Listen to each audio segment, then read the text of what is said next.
Olá, querido estudante, seja muito bem-vindo a esta nossa primeira aula, uma aula introdutória sobre a teologia. Nessa aula introdutória, nós vamos dar início sobre os prolegômenos, tá? Prolegômeno é justamente o estudo que antecede os estudos teológicos, é a base para a teologia. Meu nome é José Weider, sou presbítero e sirvo na Assembleia de Deus, Ministério Boas Novas, na cidade de Guarapari. Então, hoje, nesta aula, nós estamos iniciando a nossa formação aí em teologia pentecostal, tá? Então, nós somos continuistas, nós acreditamos que os dons do Espírito Santo, eles continuam e eles são válidos para a igreja hoje. Nós acreditamos que o nosso bom Deus opera maravilhas, opera sinais, nós acreditamos na cura divina, nós acreditamos no revestimento de poder, que é o batismo com o Espírito Santo, com a evidência inicial física de se falar em línguas, assim como nós temos registrado no livro de Atos dos Apóstolos, tá? Então, nessa nossa aula, nós teremos aqui uma visão geral, tá, sobre o que é a teologia, sobre as divisões da teologia, esse estudo sobre Deus. Nós teremos aqui também os pressupostos básicos da teologia evangélica. Os pressupostos da teologia evangélica nós abordaremos na nossa aula seguinte, a nossa próxima aula, quando nós estaremos falando mais especificamente sobre as cosmovisões de mundo e sobre a cosmovisão, ou seja, a visão que a igreja tem, tá? A visão teísta da realidade. Após termos, então, essa introdução da visão teísta da realidade, nós veremos os pressupostos da teologia evangélica, os pressupostos desta cosmovisão teísta. Tá? Nós também conheceremos o nosso material de apoio, o livro didático, o livro texto dessa disciplina, o livro Prolegômenos, uma introdução à teologia. Eu sou o autor deste livro, então sou um professor conteudista desta matéria. Também sou professor que ministra as aulas ao vivo, como esta aula de hoje, e também as aulas conceituais que já estão disponíveis no ambiente virtual do aluno. Basta você acessar o seu ambiente e poder aprofundar mais nos conhecimentos da disciplina. Bom, eu sou teólogo, tá? Eu estudei teologia pelo Instituto Bíblico Enon, com o saudoso pastor Joel Machado. Também estudei teologia pelo IBADE. Também sou administrador de empresas desde o ano de 2014. Sou graduando em psicopedagogia e também em psicologia positiva, ambas pela Universidade Unicesumar. Sou formado como analista de perfil comportamental, também coach integral sistêmico pela Febracis e sou ministrante oficial de alguns cursos também pela Febracis. Sou escritor de alguns livros, dentre os livros, o livro da disciplina que nós estamos estudando, tá? Você pode encontrar os meus trabalhos também na Amazon. Basta ir na Amazon e digitar o meu nome, José Weider, você vai encontrar ali os títulos que tenho. Sou coordenador também do curso de teologia pela FATEC, tá? Sou presbítero na Igreja Assembleia de Deus. Também hoje estou como presidente da UMADEG, que é a União de Mocidades das Assembleias de Deus em Guarapari, e estou como coordenador da UMADES, Litoral Sul. A UMADES é a União de Mocidades das Assembleias de Deus do Estado do Espírito Santo, tá? É um órgão oficial da nossa convenção, a CADESO. Sou escritor conteudista desta disciplina, como eu já havia dito, Prolegômenos, que é a introdução à teologia, os pressupostos da teologia, professor ministrante desta matéria e de outras. Sou empreendedor voltado para o setor da educação, responsável por cursos de vários níveis acadêmicos e de diversas faixas etárias também. Fundador da livraria Amigos do Saber, fundador de uma escola de profissões, fundador da CLCN e do IBT Fé também.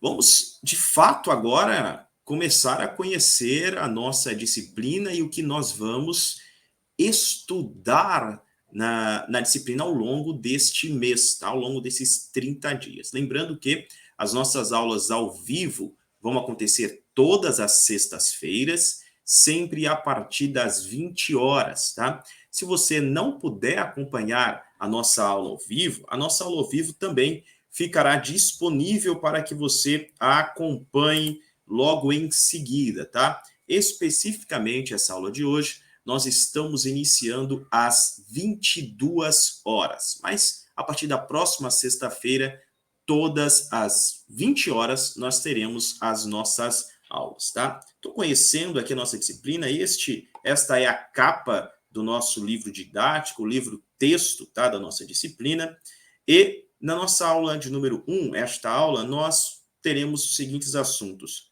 prolegômenos. Então, nós vamos ver as divisões da teologia.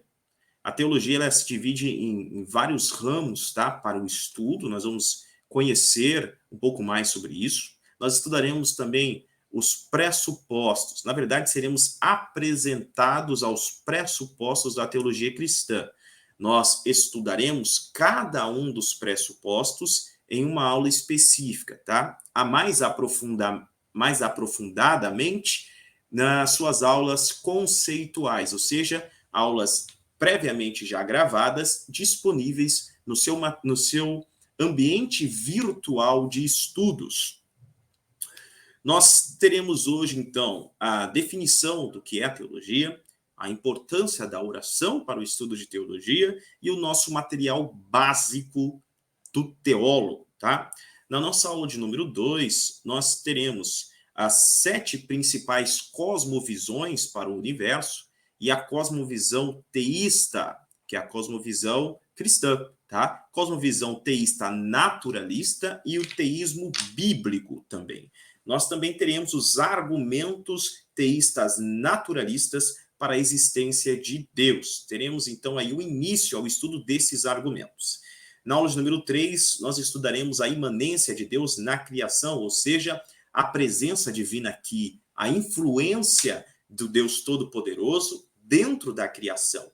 Deus não deu cordas na criação e deixou a criação por si só. Não, Deus ele intervém na criação. Nós estudaremos essa ação divina aqui dentro da criação por meio de 4 palavras principais contidas no texto sagrado. São essas palavras: a palavra sinal, a palavra milagre, maravilha e a palavra poder.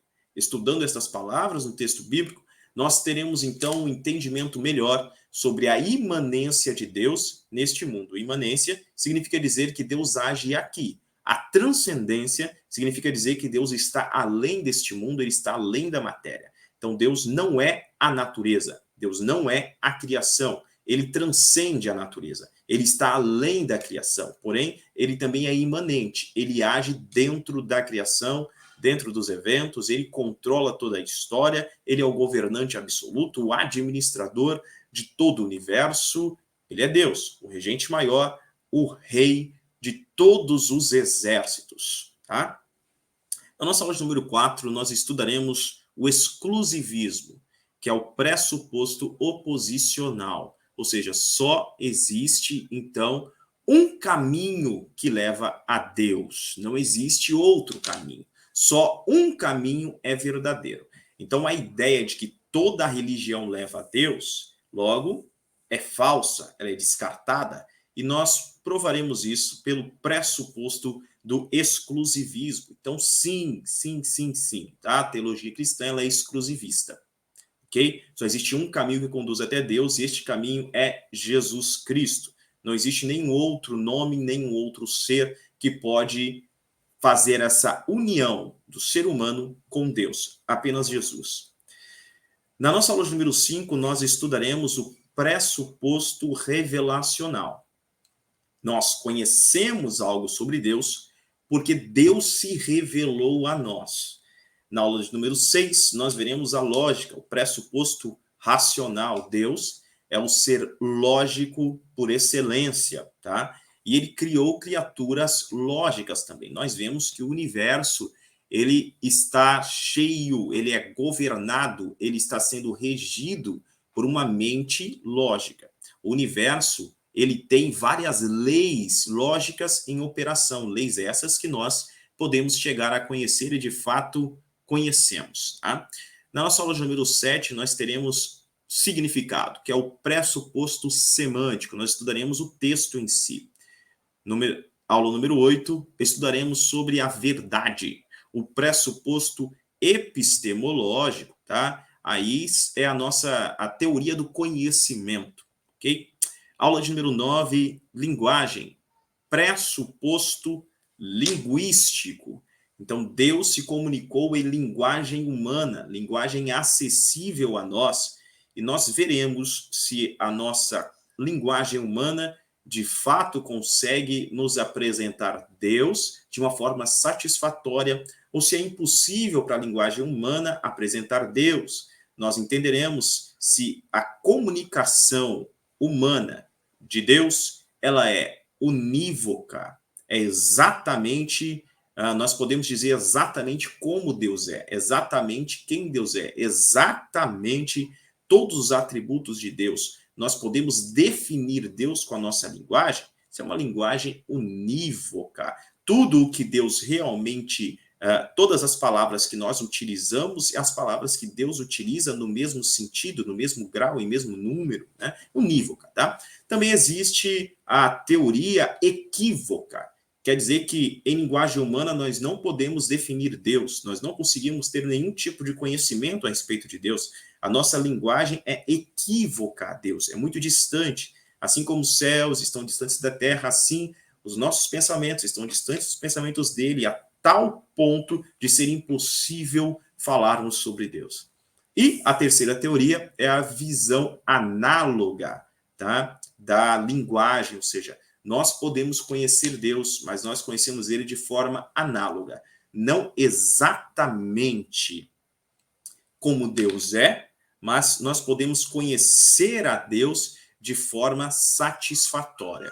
É como o apóstolo Paulo diz, hoje nós conhecemos como que por um enigma, nós conhecemos como que por um espelho, mas quando vier aquele que é perfeito, aquilo que o é em parte, porque nós conhecemos em parte, aquilo que o é em parte será desfeito.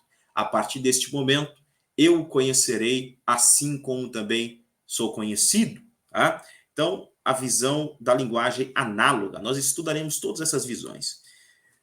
Nossa aula de número 10, nós estudaremos sobre a interpretação, já é o pressuposto hermenêutico. Tá? É impossível interpretar a Bíblia de forma objetiva, ou a interpretação do texto ela só pode ser feita de forma subjetiva. Na nossa aula de número 11, nós estudaremos a historiografia ou o pressuposto histórico a respeito de Deus. Na nossa aula de número 12, nossa última aula, o método, que é o pressuposto metodológico a respeito, então, da revelação. Esta é a nossa aula de número 1, e agora, de fato, nós entramos, então, nesta disciplina, tá? Nós acabamos de conhecer os pressupostos, aquilo que nós vamos estudar dentro dessa disciplina, prolegômenos. O que é prolegômenos? Prolegômenos é uma palavra que vem do idioma grego, tá? Então, pro significa antes, lego significa falar. Então, antes de falarmos, antes de discursarmos, antes de estudarmos propriamente dito a teologia, nós teremos uma introdução ao tema, tá? Nós veremos os estudos basilares com respeito à teologia. Nós seremos introduzidos de forma a que possamos construir o conhecimento teológico sobre fortes fundamentos, sobre uma base bem lançada. Tá? Se nós começássemos o estudo de teologia antes de estudarmos os prolegômenos, ou a base para esses estudos, estaria faltando algo no nosso conhecimento, estaria faltando as colunas para essa construção. Ok? Então, a teologia sistemática ela trata das doutrinas bíblicas organizadas de forma sistemática, de forma racional, dividida em temas. para que fique de melhor entendimento e para que possamos aprofundar esses temas. Os prolegômenos é aquilo que vem antes disso, antes desses estudos. Veja na imagem aí, essas colunas, você vê a imagem de um templo, tá? É como se fosse um templo. As colunas que sustentam o telhado desse templo, as colunas que sustentam o templo em si, o fundamento que sustenta esse templo em si, são os pressupostos da teologia. Aqueles 12 pressupostos que nós acabamos de ver, né? O pressuposto revelacional, o pressuposto lógico, o pressuposto hermenêutico, o pressuposto da historiografia, o pressuposto metodológico, tá? O pressuposto racional, o pressuposto semântico, todos esses pressupostos, eles são as colunas que vão segurar, então, a teologia cristã evangélica. Dentro a teologia evangélica, então, ela é definida da seguinte forma. Aqui, para o nosso estudo, ela é definida como um discurso a respeito de Deus. Isso significa teologia, tá? A palavra teologia vem de theos, no grego theos é Deus, e logia, falar, discurso, razão, tratado, ciência. Então nós temos um tratado a respeito de Deus, nós temos uma ciência a respeito de Deus, tá? Então a nossa teologia evangélica é definida como um discurso a respeito de Deus que enfatiza a existência de certas crenças essenciais, que incluem mas não se limitam a, primeiro, infalibilidade da Bíblia. A Bíblia é infalível. E a inerrância da Bíblia. Ela também não erra. Não tem erros na Bíblia Sagrada. Ela é perfeita. Ora, nós cremos que a Bíblia Sagrada é a revelação completa, a revelação plenária, a revelação que Deus fez à humanidade. Deus é o autor da Bíblia Sagrada. Deus é perfeito. Logo, a sua revelação na Bíblia, ela também precisa ser perfeita. A revelação especial de Deus é perfeita. A Bíblia Sagrada não contém erros. A Bíblia Sagrada é inerrante e a Bíblia Sagrada é infalível. Somente a Bíblia o é. Nós cremos também que apenas a Bíblia é a completa inspiração de Deus. Não há uma inspiração além da Bíblia. Não há um livro, na verdade, que possa se comparar à inspiração bíblica, tá? Isso não existe. A única inspiração escrita de Deus é a Bíblia Sagrada. Nós cremos na triunidade de Deus. Deus Pai, Deus Filho e Deus Espírito Santo. Nós estudaremos a respeito da doutrina ou do ensinamento. A palavra doutrina significa ensinamento, tá? Doutrina não é costumes, regras de costume. Doutrina é ensinamento. A sã doutrina é o santo ensinamento. Então, a doutrina a respeito da triunidade de Deus, o ensinamento a respeito de Deus Pai, Deus Filho, Deus Espírito Santo, está contido na Bíblia Sagrada. E nós estudaremos essa doutrina e compreenderemos esta doutrina também. Nós cremos no nascimento virginal de Jesus Cristo. Maria deu à luz ainda virgem. Jesus foi gerado no ventre de Maria sem a necessidade de um pai humano.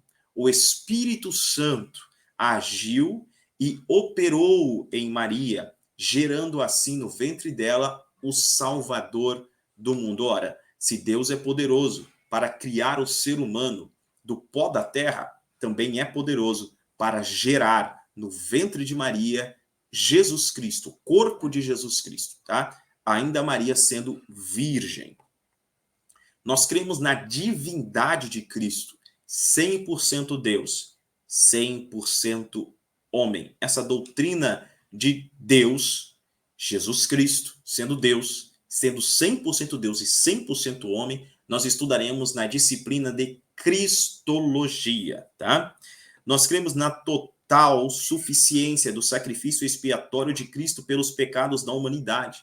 Não há o que nós possamos fazer para sermos salvos que Cristo já não tenha feito. Então, apenas ele o fez, e apenas o sacrifício dele. Nós, na verdade, não podemos fazer nada para nos salvar. Apenas Cristo podia. A única coisa que nós podemos fazer é crer neste sacrifício. Crendo, então, no sacrifício de Jesus Cristo, nós alcançamos a salvação pela graça, através da fé. Graça é um favor imerecido. Deus nos fez este favor imerecido. Nós não merecíamos e não merecemos dele ter enviado o próprio unigênito Filho de Deus para, em corpo humano, morrer por todos nós, um sacrifício vivo, santo, um sacrifício pelos nossos pecados. Ele tomou o meu e o seu lugar lá na cruz do Calvário. Nós cremos que em Cristo a justiça de Deus é feita. Aleluia, ela é satisfeita. Nós cremos na ressurreição física e miraculosa de Jesus Cristo ao terceiro dia. Ele ressuscitou em corpo físico, não apenas em espírito, mas em corpo físico ele ressuscitou, e em corpo físico ele subiu aos céus e está lá em corpo físico também. Nós cremos que assim como ele ressuscitou fisicamente, todos os mortos em Cristo, pelo advento do arrebatamento da igreja, ressuscitarão também. E depois nós, que estivermos vivos, teremos os nossos corpos transformados e nos encontraremos com o Senhor Jesus Cristo nos ares, e dali iremos para Nova Jerusalém. Estaremos sempre com o Senhor. Nós cremos na necessidade de salvação somente pela fé, somente através da graça de Deus, baseada somente na obra de Cristo Jesus. Ninguém pode salvar-se por obras humanas. Não há o que você possa fazer para salvar-se. Não há o que eu possa fazer para me salvar, para merecer a salvação. As obras humanas não garantem a nossa salvação.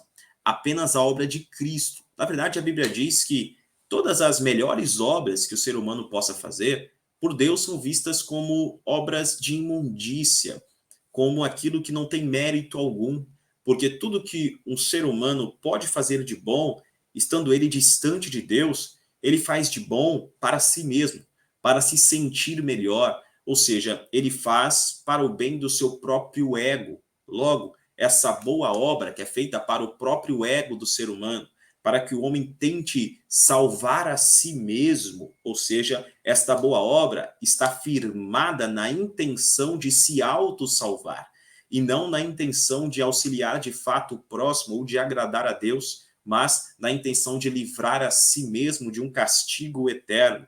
Logo, esta boa obra humana está firmada no egoísmo humano, assim não pode agradar a Deus. Tá? Agora, aquele que pela fé creu em Jesus Cristo, teve o coração transformado, porque quem está distante de Deus, distante da fé real em Deus, distante de Jesus Cristo, a Bíblia diz que esta pessoa tem um coração de pedra, ela tem uma dura cerviz, a mente dela foi cauterizada, ela foi enganada pelo Deus deste século, Satanás, que lhe cegou o entendimento. Quando uma pessoa assim, ela ouve a pregação do evangelho e essa pregação gera fé nela, e ela com fé agora vem até Jesus Cristo e o aceita como Salvador, e também aceita, acredita por fé que a obra de Cristo é suficiente para a sua salvação, esta pessoa terá o coração transformado, regenerado, sairá o coração de pedra, será agora um coração de carne que entrará agora. A mente cauterizada, aquela dura cerviz, a mente que foi enganada por Satanás, ela será transformada. E agora, nesta pessoa, além de um novo coração, ela também terá a mente de Cristo. Glória a Deus. A partir daí, sim, ela compreende a obra de Jesus Cristo e ela compreende que tudo que ela faz nessa terra agora é movida pelo Espírito Santo de Deus e é feita para a glória de Deus. Então, quando esta pessoa que foi regenerada, teve um novo nascimento, ela realiza uma boa ação, uma boa obra, não é para a salvação dela, mas é porque ela já foi salva em Cristo. Então, a motivação de uma boa obra para o cristão não é autossalvar-se, jamais, jamais, mas é manifestar a glória de Deus nessa nova criatura que ela é, ou por meio desta nova criatura que ela é. Nós também cremos que nós cremos na felicidade eterna e consciente dos salvos. mas nós também cremos no castigo eterno e consciente dos não salvos. O ser humano, ele é feito à imagem e semelhança de Deus. O ser humano não é eterno, não existe desde sempre, mas com certeza, a partir do momento que veio à existência, continuará existindo. Deus não destruirá sua própria imagem. Mas este ser humano tem dois destinos eternos que ele pode escolher: ou a felicidade eterna com Deus, ou a distância eterna de Deus, e a distância de Deus resulta em sofrimento, um sofrimento eterno. Porém, é o ser humano que decide estar com Deus ou distante de Deus. Responda-me com sinceridade. Você já tomou a sua decisão sincera por Deus? Ou ainda existe algo em você que tem uma resistência para com Deus? Qual porcentagem do teu coração, da tua alma, da tua vida pertence de fato a Deus? Me diga, 10%? 50% da sua vida pertence a Deus? 90% pertence a Deus? 99% pertence a Deus? Ou 100% da sua vida pertence a Deus? Faça essa reflexão.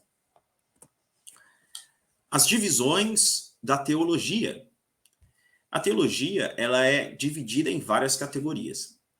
Aqui eu cito algumas das divisões da teologia, tá? Primeiro, nós temos a teologia bíblica. A teologia bíblica é o estudo da base bíblica da teologia, ou seja, é a teologia que estuda todas as doutrinas bíblicas apenas com base na Bíblia, apenas com base na revelação especial de Deus. Nós temos também a teologia histórica, que é o debate teológico dos grandes expoentes da igreja cristã ao longo dos séculos. Teologia sistemática. Teologia sistemática é a tentativa de construir um todo harmônico e racional a partir do conjunto completo da revelação de Deus, a saber, a revelação especial, que é a Bíblia Sagrada, e a revelação geral, que é a natureza. Tá?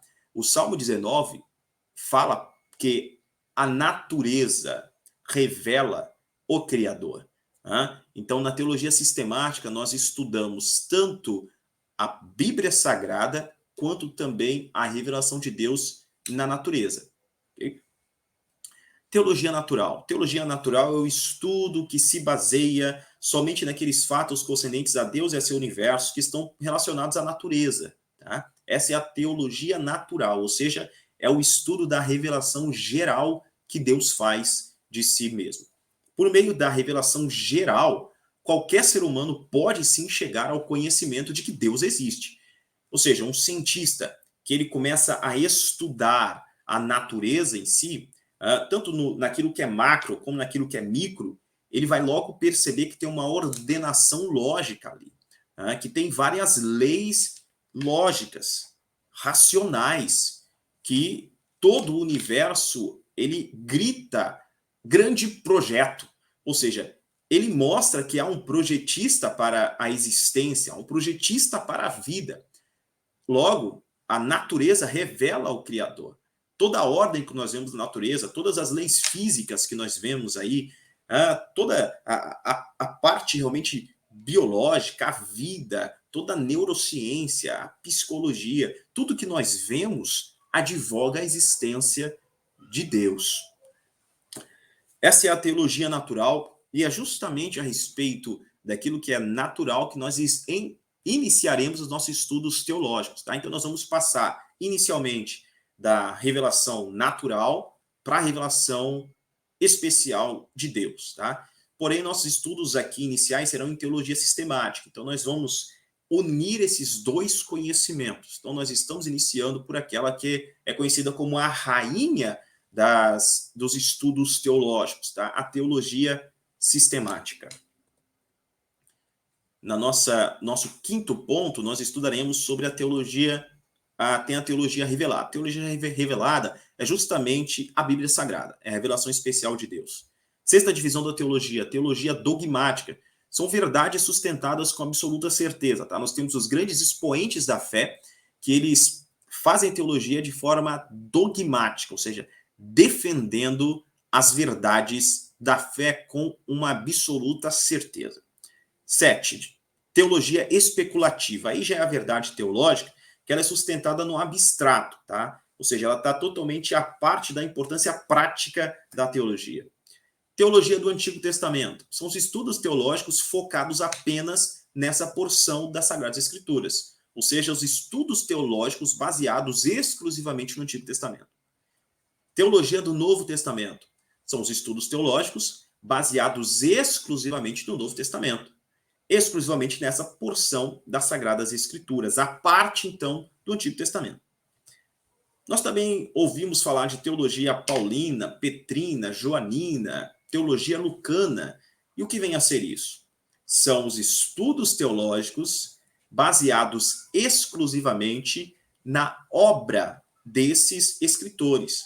Ou seja, a teologia paulina são os estudos teológicos baseados exclusivamente nas obras do apóstolo Paulo.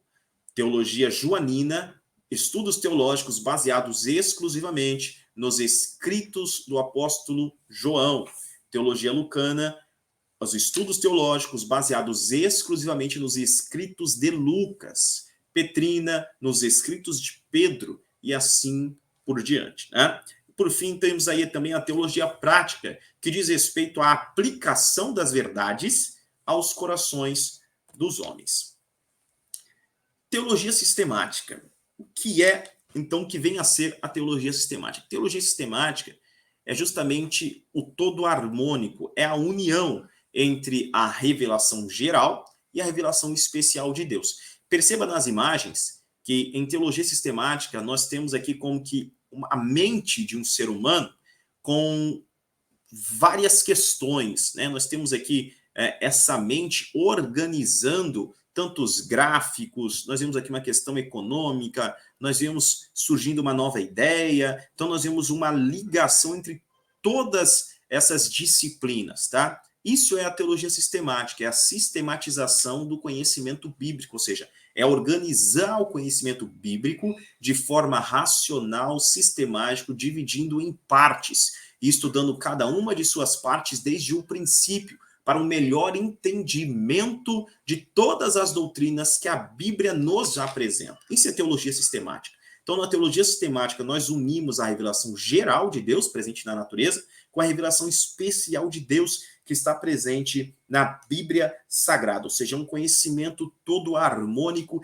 de toda a revelação bíblica. Assim, o estudante de teologia não deve, de maneira alguma, negligenciar a teologia geral, por exemplo, também conhecido como teologia natural. Por quê? É com base na revelação geral de Deus, com base na teologia natural, que nós podemos defender a nossa fé diante daqueles que não creem na Bíblia Sagrada, a revelação especial de Deus. Então, como defender a existência de Deus como Criador diante de um ateu que não acredita no que a Bíblia fala a respeito de Deus? Ora, nós podemos fazer essa defesa utilizando a revelação geral de Deus, a natureza.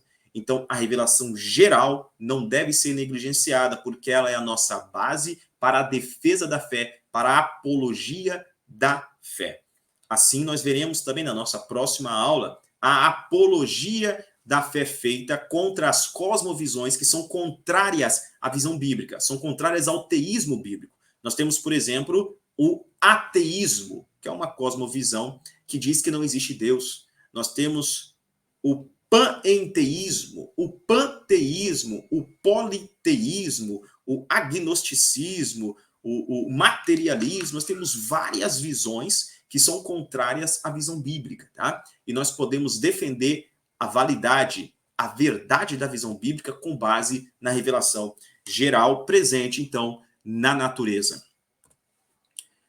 As divisões da teologia sistemática. Antes de entrarmos nas divisões da teologia sistemática, eu quero aqui ainda, de acordo com o nosso livro, tá, da disciplina, estou em teologia sistemática, estamos bem no início aqui do livro da nossa disciplina, nós temos algumas definições que ele vai nos trazer, tá? Então, primeiro, o termo teologia pode ser usado tanto para abranger um estudo dogmático de uma parte das escrituras como de um todo. Sim, quando nós estivermos estudando a parte da teontologia, porque teologia é o estudo de Deus, tá? Nós utilizamos o termo teologia com uma forma generalista de falar sobre todas as doutrinas a respeito de Deus. Porém, nós também podemos usar o termo teologia para estudar especificamente sobre Deus. Estudando especificamente sobre Deus, nós vamos dividir aí em teontologia, nós vamos estudar sobre Deus em si, sobre Deus Pai. Nós temos a cristologia, que nós vamos estudar sobre Cristo, Deus Filho. E nós temos a pneumatologia, que nós vamos estudar sobre Deus Espírito Santo. Tá? Então, nós podemos fazer essa divisão dentro da teologia também, ok? A teologia sistemática e as suas divisões básicas aqui. Então, nós teremos esses estudos basilares em teologia sistemática, nos quais nós passaremos os próximos meses. Então, nós iniciaremos com bibliologia. Bibliologia é justamente o estudo a respeito da Bíblia Sagrada, a validade bíblica, a constituição da Bíblia. Tá? Nós vamos estudar, então, a Bíblia Sagrada como se fosse um grande prédio de 66 andares, e nós vamos conhecer cada um desses andares. Nós vamos conhecer essa revelação especial de Deus. Nós entenderemos que a Bíblia ela realmente é a verdade. Ela não apenas contém a verdade, ela é a verdade. Nós entenderemos que a Bíblia é a palavra de Deus e não apenas contém a palavra de Deus. E isso tudo dentro de estudos abrangentes e aprofundados sobre o livro sagrado. Bibliologia é a nossa próxima disciplina. Nós também estudaremos aí a doutrina de Deus. Como eu disse anteriormente, então teremos a teontologia, a cristologia, a doutrina a respeito de Cristo, a revelação de Cristo nas Sagradas Escrituras, pneumatologia, a doutrina a respeito do Espírito Santo. É o Espírito Santo uma força ativa de Deus? É o Espírito Santo uma coisa da qual eu possa me apossar? Ou é o Espírito Santo uma pessoa divina? É o próprio Deus? Quem é ou que é o Espírito Santo? Isso nós veremos na matéria de pneumatologia. Logo em seguida, nós estudaremos antropologia. Antropologia é o estudo a respeito do homem, a respeito do ser humano, a sua constituição, sua formação. Tá? Nós estudaremos a tricotomia humana. Tricotomia é uma palavra difícil para explicar, na verdade, que significa espírito, alma e corpo, ou seja, é a constituição em 3 partes que o ser humano é feito. Tá? Nós estudaremos também a eclesiologia. Tá? A eclesiologia é o estudo a respeito da igreja. Então, é a doutrina bíblica que trata especificamente sobre a igreja de Deus, sobre a eleição dos santos. O que é a igreja? Qual o poder que a igreja tem? Existe algum limite para a igreja ou não existe um limite para a igreja? Tá? Israel está à parte da igreja. Existe a igreja de um lado, os gentios de outro, Israel de outro lado. O que é a igreja em si? Tá? Nós estudaremos isso, então, em eclesiologia. Depois nós estudaremos a martiologia. A martiologia é a doutrina a respeito do pecado. Então, nós estudaremos o pecado, o que é de fato o pecado, todas as consequências do pecado, a abrangência do pecado, a origem do pecado, a solução para o pecado e, por fim, a vitória sobre o pecado, a vitória definitiva sobre o pecado.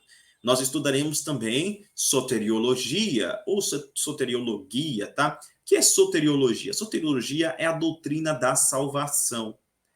Uma vez salvo, salvo para sempre. O que é a predestinação que Paulo se refere? É a predestinação individual? Existem pessoas que realmente nascem, vêm antes de existir, já estão predestinadas para o céu, e outros que antes mesmo de existirem já estão predestinados para o inferno, para o lago de fogo e enxofre, o castigo eterno? Será que existe, é isso a predestinação? A graça de Deus, ela é irresistível ou podemos resistir à graça de Deus? Isso nós veremos em soteriologia, tá? É a doutrina a respeito da salvação. Estudaremos também, a próxima doutrina é escatologia. Escatologia é a doutrina que diz respeito às últimas coisas, tá? Ou seja, aos últimos acontecimentos, aquilo que será do final dos tempos. Em escatologia, nós estudamos o livro do Apocalipse, nós estudamos também a escatologia presente nos livros do Antigo Testamento, em muito especial o livro de Daniel. Ainda estudaremos angeologia, que é a doutrina a respeito dos anjos. Tudo que a Bíblia Sagrada revela sobre os anjos, nós estaremos estudando essa doutrina também. Angeologia nós subdividiremos ainda em satanologia, que é a doutrina a respeito de Satanás, tudo que a Bíblia revela sobre o nosso arqui-inimigo, sobre o acusador, sobre o nosso adversário, o adversário de nossas almas. Também estudaremos sobre a pessoa e as obras de Satanás, e ainda estudaremos sobre demonologia, que é a doutrina a respeito dos demônios de forma geral. Quem são, qual é a origem, qual o destino, qual o fim, então, desses seres, tá? Essas são as divisões básicas da teologia sistemática. Dentro dos livros das nossas disciplinas, nós teremos um livro abordando cada uma dessas doutrinas. Nós teremos também um estudo mais aprofundado nas aulas conceituais, tá? Então, acesse além do material didático, acesse também o ambiente virtual de estudos, tá? O AVA, que você tem, porque lá você tem um aprofundamento da matéria. Nas nossas aulas ao vivo, nós abrangemos de uma forma geral, tá? A matéria. Mas nas aulas conceituais, nós vemos ponto a ponto a nossa discussão teológica. Definição, então, de teologia. Aqui, nós temos a definição de teologia segundo Eurico Bergsten, tá? Eurico Bergsten, um cristão assembleiano, um dos pioneiros, inclusive, da Assembleia de Deus no Brasil. Assim, Eurico Bergsten define teologia. Teologia é uma exposição da ciência de Deus e as relações entre Deus e o universo. Deus existe. Ele criou os céus e a terra e o homem, conforme a sua imagem. Confira Gênesis capítulo 1, versículo 26. Deus quer ter relações com o homem. O homem criado por Deus tem condições de ter contato com ele. A teologia é a ciência que tem por objetivo fazer-nos conhecer a pessoa de Deus, isto é, Deus Pai, Deus Filho e Deus Espírito Santo, e a sua vontade para com os homens. Teologia sistemática significa a exposição de conhecimentos e dados sobre Deus, postos em ordem sistemática e progressiva, descrevendo-os por sua ordem desde o princípio. Confira Lucas capítulo 1, versículo 3. Agora, ao estudante de teologia, segundo Schaeffer, o teólogo, tá? Esse termo teólogo, ele é um termo grego que deveria ser usado de uma maneira ativa, como a ênfase indica. O teólogo é aquele que fala sobre Deus, tá? É o que estuda sobre Deus. O teólogo é aquele que vai discursar a respeito de Deus. O teólogo é aquele que vai apresentar os argumentos sobre Deus, que vai apresentar o conhecimento sobre Deus. E é aquele que busca tal conhecimento. Esse é o teólogo. Mas veja que esta palavra teólogo também denota, primeiro, aquele que fala por Deus. Incentivo passivo, a palavra teólogo denota aquele a quem Deus fala. Perceba que o teólogo, quando ele busca o conhecimento de Deus, quando ele vai estudar Deus, a revelação divina, de forma geral, tanto a revelação geral, a natureza, como a revelação especial de Deus na Bíblia Sagrada, o teólogo, então, ele busca mais sobre Deus, busca conhecer de Deus, busca se aprofundar na revelação de Deus. Assim, nessa busca por aprofundar-se na revelação de Deus, com o coração humilde, realmente voltado para o Senhor e permitindo-se ser guiado pelo Espírito Santo, tendo esse paracleto como o nosso pedagogo por excelência, o nosso mestre e professor. Então, Deus fala ao coração do teólogo. E o teólogo vai agora falar sobre Deus às outras pessoas. Então, este é o teólogo, é aquele que recebe a palavra de Deus e por ele fala. Essa palavra está revelada na Bíblia Sagrada e sua ministração ao coração do teólogo é feita pelo Espírito Santo, que o guia em toda a verdade. Confira o que Jesus disse sobre isso no livro de João, capítulo 16, versículo 13. Todos os textos bíblicos citados, tanto no teu material didático quanto durante as aulas, leia os versículos bíblicos, tá? Não apenas ouça a citação do versículo e deixe passar. Não. Leia a citação. Isso vai te ajudar muito e dar o correto embasamento para a nossa conceituação. Aqui feita a explanação ora apresentada. A importância da oração. No livro de 2 Timóteo, a minha Bíblia Sagrada está aqui bem perto de mim, o livro de 2 Timóteo, no capítulo de número 2, no versículo de número 1, assim está escrito: antes de tudo, peço que se façam súplicas, orações, intercessões e ações de graças em favor de todas as pessoas. Veja, então, antes de todas as coisas, antes de qualquer coisa, nós devemos primeiro buscar a Deus em oração, nós devemos orar. Então, antes de você iniciar os seus estudos em teologia, antes de ler um capítulo do livro, antes de assistir às aulas conceituais e antes de vir para a aula ao vivo também, dedique-se à oração. Passe um período com Deus em oração.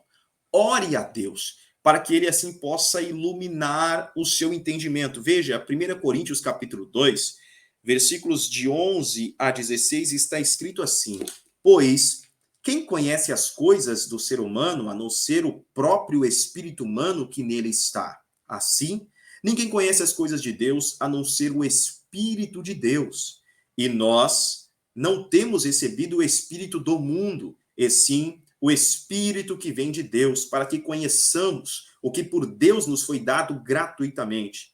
Disto também falamos, não em palavras ensinadas pela sabedoria humana, mas ensinadas pelo Espírito, conferindo coisas espirituais com espirituais. Ora, a pessoa natural não aceita as coisas do Espírito de Deus, porque eles são loucura, e ela não pode entendê-las, porque ela se discerne espiritualmente. Porém, a pessoa espiritual julga todas as coisas, mas ela não é julgada por ninguém, pois quem conheceu a mente do Senhor? Porque para que o possa instruir, nós, porém, temos a mente de Cristo. Por isso nós devemos orar.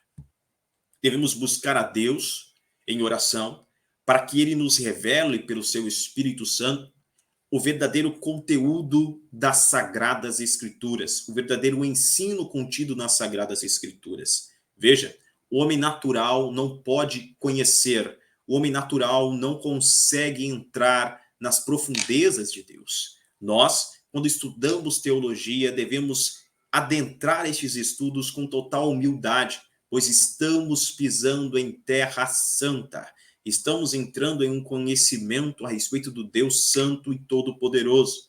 Por isso, iniciemos nossos estudos primeiro em oração. Quando o Senhor Jesus Cristo esteve no Getsêmani, antes de ser preso, ele convidou seus discípulos para orarem. E ao voltar e encontrá-los dormindo, ele perguntou: Pedro, você não pôde vigiar nem por 1 hora? Ou seja, não pôde passar sequer 1 hora em oração? Me diga, querido estudante de teologia, você ora? Você orou no dia de hoje? Você passa pelo menos 1 hora diante de Deus? Porque hoje nós vemos aqueles que ensinam que orar a Deus não precisa se levar muito tempo em oração.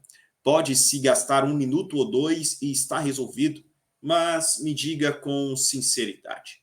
A Bíblia diz que a igreja é a noiva de Jesus Cristo.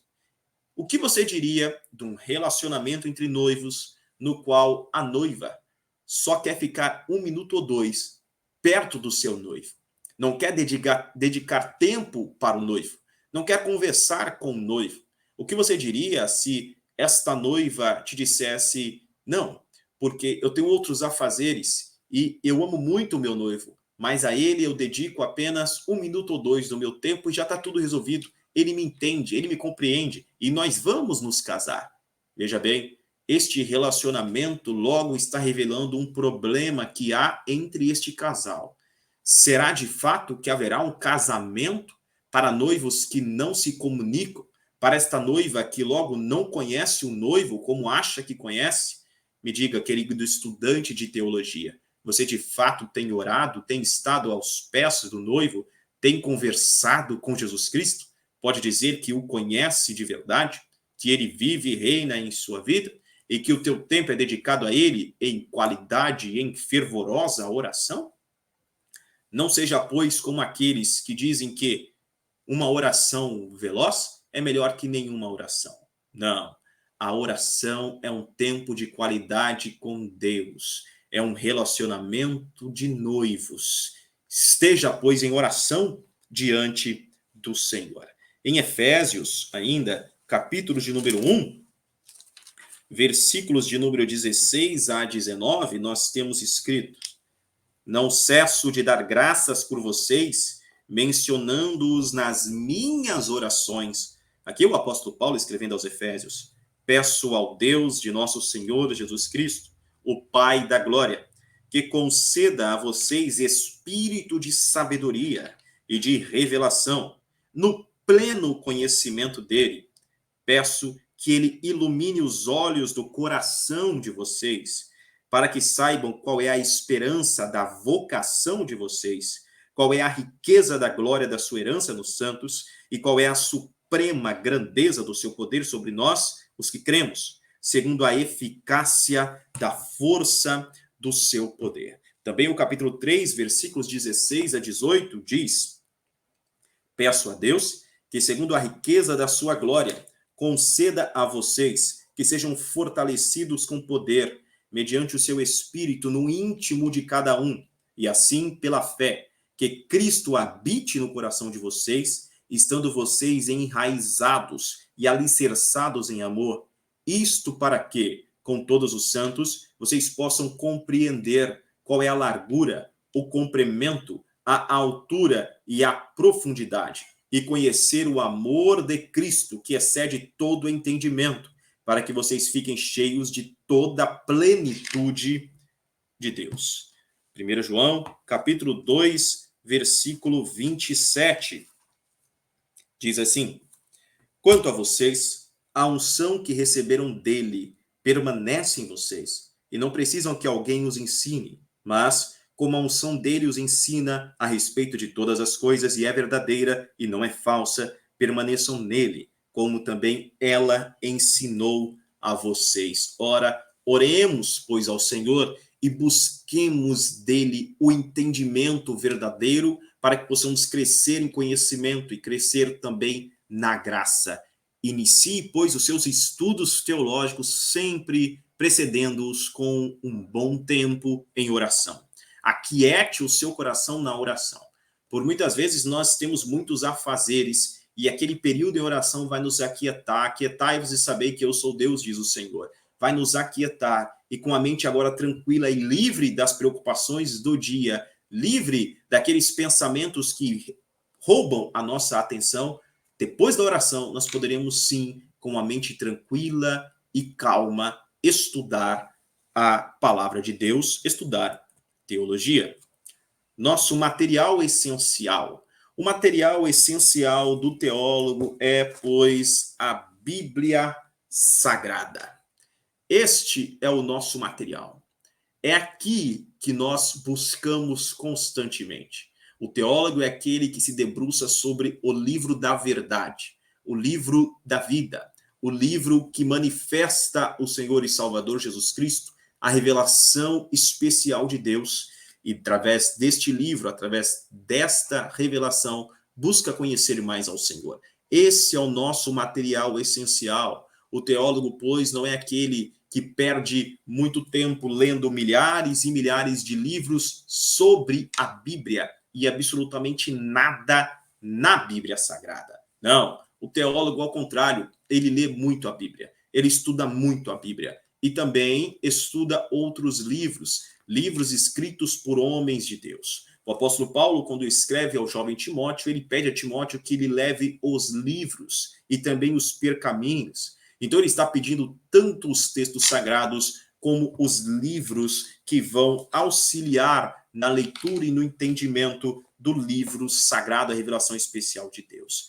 Veja, aqui tem vários textos agora com muitas citações sobre a Bíblia Sagrada e a importância da leitura da Bíblia Sagrada. Depois você pode rever essa aula, ela ficará também disponível para você também. Ela é ministrada aqui para você acompanhar ao vivo todas as sextas-feiras, lembrando, a partir da sexta-feira que vem, a partir das 20 horas, mas também fica disponível para você lá no seu ambiente virtual para que você não perca nada. Então, mesmo se você não puder acompanhar a aula ao vivo, você terá ela disponível para você também. Vamos ler apenas o último texto que está em Mateus, capítulo 11, versículo 27, que diz: tudo me foi entregue por meu Pai.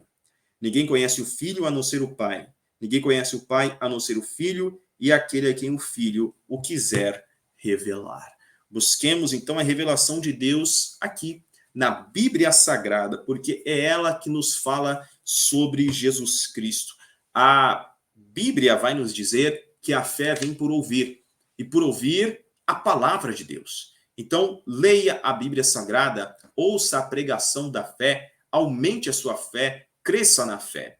Cresça estudando as Sagradas Escrituras. Não deixe de estudar as Sagradas Escrituras. Não deixe de ler a Bíblia Sagrada. Esse livro transmite vida para quem o lê. A Bíblia diz que lâmpada para os meus pés é a tua palavra, é luz para o meu caminho. Jesus vai dizer: se os teus olhos forem bons, todo o teu corpo terá luz. Ou seja, se os seus olhos estiverem neste livro, os teus olhos serão luminosos por causa da luz deste livro, a verdade deste livro. Luz significa o conhecimento. O conhecimento deste livro é a luz.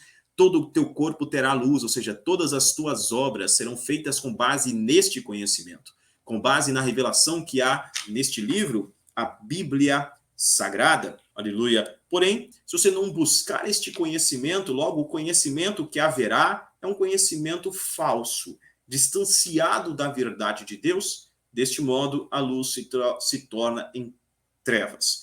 Se nós, ao darmos ouvidos à palavra de Deus, alcançamos a vida eterna, quando se dá ouvido às palavras do diabo, o que se encontra é a morte.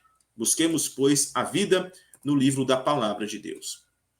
Concluindo, então, a nossa aula de hoje, busquemos ao Senhor em oração constante e na leitura bíblica. Assim, nós poderemos, de fato, fazer teologia e fazer teologia de forma prática. Orar é fazer teologia de forma prática. Orar é manifestar a fé. Ler a Bíblia Sagrada é manifestar a fé. Ler a Bíblia Sagrada é buscar a verdade. Ler a Bíblia Sagrada é verdadeiramente fazer teologia. Receber, então, esta revelação de Deus. Glória a Deus.